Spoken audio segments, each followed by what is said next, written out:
नमस्कार दोस्तों, स्वागत है आप सभी का हमारे चैनल में।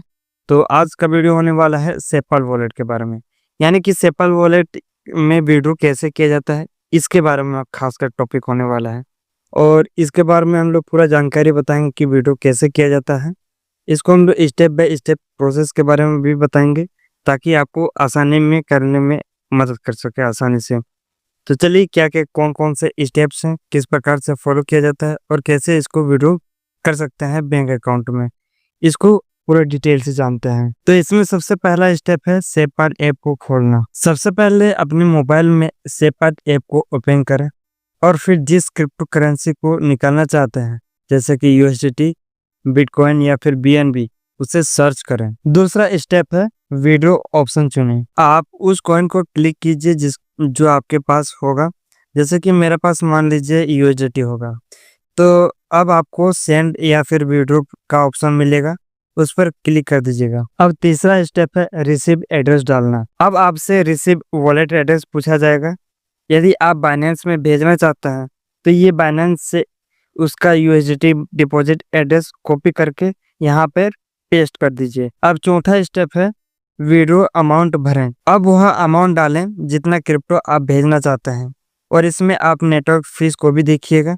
आप इसको देखकर यह तय कर सकते हैं कि कौन सा नेटवर्क सस्ता है। अब पांचवा स्टेप है कंफर्म एंड साइन कर दीजिए। अब आपको सेंड या फिर नेक्स्ट पर क्लिक कर देना होगा, और सेपल आपके हार्डवेयर या फिर सॉफ्टवेयर वॉलेट से साइन करने को कहेगा।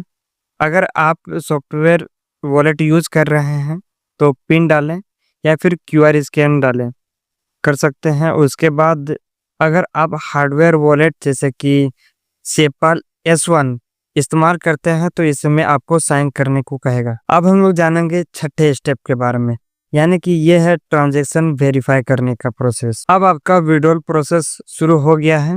कुछ ही मिनटों में आपका क्रिप्टो दूसरे वॉलेट जैसे कि बाइनेंस ट्रस्ट वॉलेट या फिर कोई और यूज करते हो तो आप उसमें भेज सकते हो, उसमें पहुंच जाएगा। और आपको सेपल वॉलेट में कुछ जरूरी सावधानियां भी बरतनी जरूरी है। कौन कौन वो सावधानियां हैं जो कि आपको बरतनी चाहिए? यदि आपको ये आ, नहीं जानते हैं कि किस प्रकार से बरतनी चाहिए, तो ये आपको जरूर हेल्पफुल हो सकती है। तो मैं आपको बता देता हूँ क्या क्या वो चीज़ें हैं। हमेशा सही रिसीव एड्रेस और नेटवर्क चुनना है, ठीक है। और अगर आप यूएसडीटी या फिर TRC20 भेजते हैं, यानी कि नेटवर्क ये है नेटवर्क, तो ट्रोन या फिर TRX, जिसको हम लोग ट्रोन को TRX भी बोलते हैं, की फीस कम होती है, उससे आप भेज सकते हो। अगर आपके पास गैस फीस देने के लिए कॉइन नहीं है, जैसे कि TRX या फिर BNB, तो ट्रांजैक्शन नहीं होगा। अगर यदि आप इसमें जानना चाहते हो कि इसका टिप्स क्या है, तो आपको मैं बता देना चाहता हूँ, जो कि वो है गैस फीस के लिए बचने के थ्रू। यानी कि गैस फीस जब भी ज़्यादा ले लेता है, कोई कोई फेक अकाउंट भी रहते हैं, वो ज़्यादा गैस फीस ले लेते हैं। तो इससे बचने के लिए क्या क्या टिप्स है, ये टिप्स रही आपके सामने, जो कि है आप बाइनेंस पर पहले कॉइन भेजें जो कि फीस नहीं मांगता हो, जैसे कि XRP। फिर बाइनेंस उसमें से यूएसडीटी में बदल सकते हैं। फिर बाइनेंस से यूपीआई या फिर बैंक ट्रांसफर कर सकते हैं। ये रही पूरा गैस फीस से बचने के उपाय।